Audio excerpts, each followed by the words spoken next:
नमस्कार दोस्तों, मैं मयंक कुमार एक बार फिर से आप सभी का हार्दिक स्वागत करता हूं आज के अपने इस वीडियो में। दोस्तों, क्या अचानक से हुआ हादसा भगवान की मर्जी से होता है?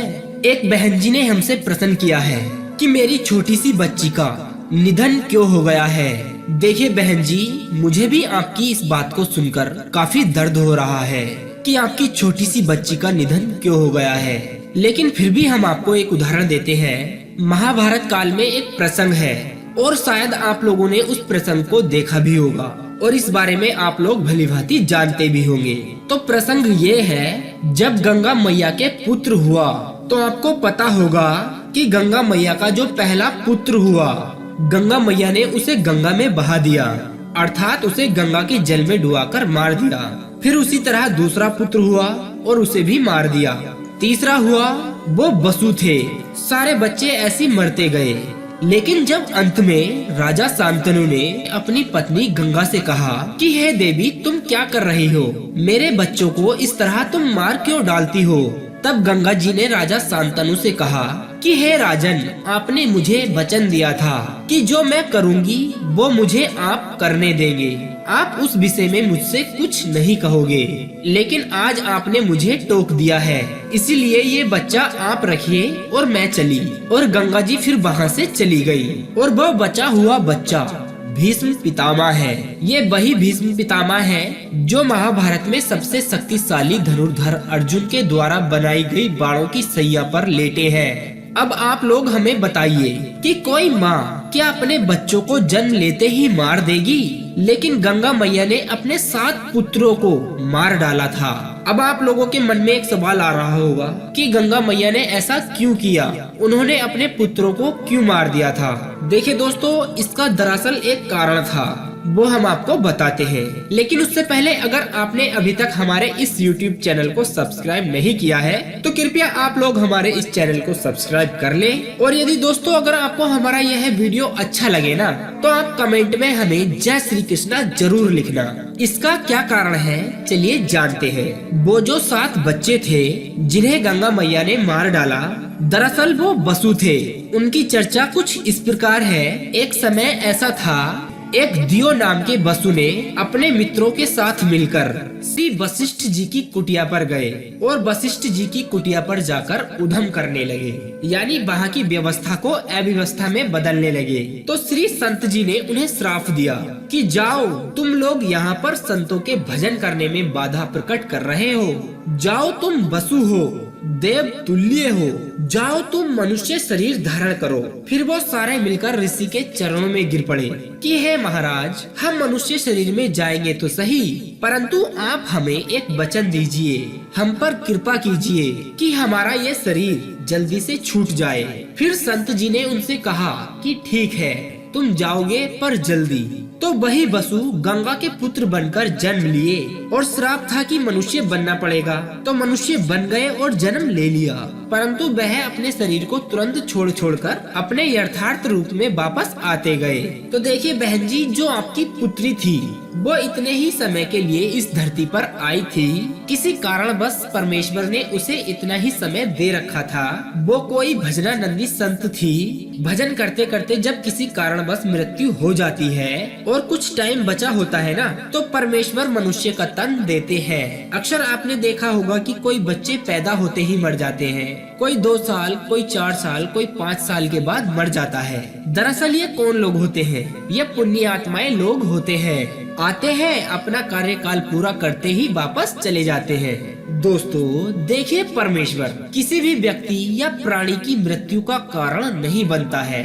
हर व्यक्ति अपने कर्मों के अनुसार ही उम्र लेकर यहाँ आता है।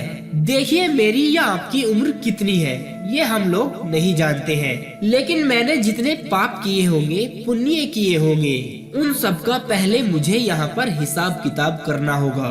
और जिस दिन मेरे पाप और पुण्य 0 हो जाएंगे, उस दिन मेरी मृत्यु हो जाएगी। इस जन्म में जो मैं कर रहा हूँ, यानी वर्तमान में जो पाप या पुण्य कर रहा हूँ, मैं फिर इन अच्छे बुरे कर्मों का हिसाब वहाँ जाकर दिखाऊंगा। फिर परमेश्वर मेरे उन अच्छे बुरे कर्मों का हिसाब किताब करके फिर मुझे अगली योनि में जन्म मिल जाएगा। देखिए, जो हमारा पिछला हिसाब किताब था उसके बदले में तो हमें ये मानव का तन मिल गया है। अब पिछले जितने हमारे अच्छे बुरे कर्म बचे हैं उनका फल हम भोग रहे हैं और उनके खत्म होते ही हमारी मृत्यु हो जाएगी। और अब जो हम इस जन्म में कर रहे हैं यानी वर्तमान में जो अच्छे बुरे कर्म कर रहे हैं इसका फल हमें अगले जन्म में मिलेगा।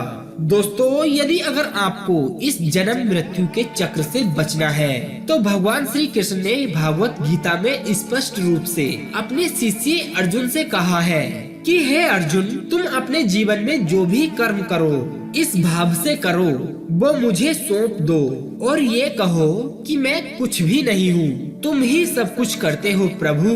मेरे द्वारा किया गया कार्य अच्छा हो तो भगवान के चरणों में प्रस्तुत कर दो, बुरा हो तो भगवान के चरणों में समर्पित कर दो, मैं कुछ नहीं हूँ। भगवत गीता में ये बात स्पष्ट रूप से लिखी गई है। भगवान श्री कृष्ण कहते हैं अर्जुन से कि हे अर्जुन, ये कह दो कि मैं कुछ नहीं हूँ, मेरा अस्तित्व कुछ नहीं है, मैं कुछ नहीं हूँ, मैं जीरो हूँ। हे प्रभु, जो तुम कर रहे हो बस वही सब कुछ हो रहा है। मेरी पलक झपक रही है तो बस आपकी मर्जी से, मेरी बाड़ी चल रही है तो बस आपकी मर्जी से चल रही है, मेरे कान सुन पा रहे हैं तो बस आपकी मर्जी से, और मेरी ये आंखें इतनी सुंदर प्रकृति को देख पा रही हैं तो सिर्फ आपकी मर्जी से। हे विधाता, जितना सब कुछ हो रहा है वो सब आपकी मर्जी से हो रहा है, इसलिए हम सभी को भगवान के चरणों में अपने दुख दर्द को समर्पित कर देना चाहिए। परमेश्वर पर कभी दोष नहीं लगाना चाहिए। आप कहते हैं कि किसी का अचानक एक्सीडेंट हो जाता है और उसकी मृत्यु हो जाती है, तो क्या ये परमेश्वर की मर्जी थी? ना मेरे भाई, ऐसा कुछ नहीं है। परमेश्वर किसी भी व्यक्ति की मृत्यु अपने सर पर नहीं लेता है। आपको बता दे कि हर प्राणी अपनी अपनी एक निश्चित उम्र लेकर यहाँ पर पैदा होता है। बस कारण ये होता है कि कोई पानी में डूबकर मर जाता है, या फिर किसी का अचानक एक्सीडेंट हो जाता है वो मर जाता है, या फिर अपनी आत्महत्या कर लेता है। देखिए, मृत्यु के पीछे कारण तो कुछ न कुछ होता है। आप लोग ये न समझें कि ये कारण परमेश्वर ने बनाया है। परमेश्वर कोई कारण नहीं बनाता है। हमारे अच्छे और बुरे कर्म हमारी उम्र तय करते हैं। हाँ, जिसकी जितनी उम्र है वो यहाँ पर जीवित रहेगा। आप परमेश्वर का चिंतन करते रहिए और परमेश्वर से जुड़े रहिए, क्योंकि दोस्तों हमें भी ये संसार छोड़कर जाना है, बस ये याद हमें रखना है। तो दोस्तों, आपका इस वीडियो के बारे में क्या ख्याल है? अगर आपको भगवान श्री कृष्ण का यह वीडियो अच्छा लगा है ना, तो आप इस वीडियो को एक लाइक करके अपना प्यार हमें जरूर दें। और यदि अगर आपका कोई सवाल है तो कृपया आप लोग हमें कमेंट बॉक्स में लिखकर बता सकते हैं, हम आपके सवाल का जवाब जरूर देंगे। और दोस्तों, आगे और भी ऐसे ही वीडियोस देखने के लिए आप हमारे इस YouTube चैनल को सब्सक्राइब कर ले। तो अब दीजिए हमें इजाजत, ताकि हम आप सभी के लिए एक और ऐसी ही अनसुनी व रोचक जानकारी को ढूंढ कर ला सके। तब तक के लिए आप अपना ध्यान रखिए और हमेशा मुस्कुराते रहिए।